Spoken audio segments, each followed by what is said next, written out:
Hello mga kasari, so restock tayo, deliver ni Mary Mart. So 3 DR yata to. Yata, hindi sure. 3 DR yan. Wait lang na, i-receive pa natin. Kasi para may content tayo. Ayan o, si Jessie o.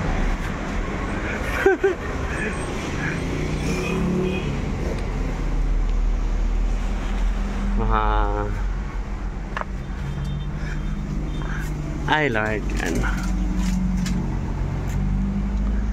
If it ends lang. Bagong delivery ba itong Philip Jess? Ito na yung bago, di ba? Kasama nung last deliver. Wala pa yan.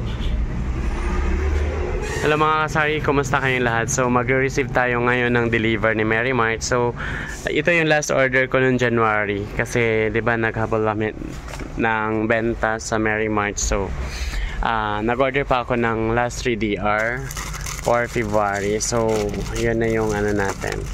Meron tayong 3 sakong bigas siguro dyan. Tapos, mga kasari, ginamit ko na rin yung points ko dyan sa Mary Mart. So, yung isang DR dyan, walang bayad actually.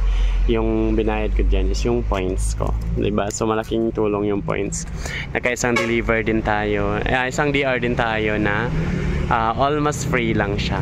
So, sa binayaran kong 10,000 yung bills ko. So, 300 na lang babayaran ko. So, yun lang. So, share ko lang mga kasari na. So, magandang bagay at malaking tulong siya.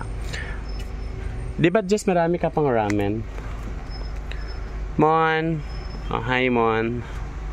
Okay, so yan na. Nag-unload na siya mga guys, no? So, yun yung truck ni Mary Mart.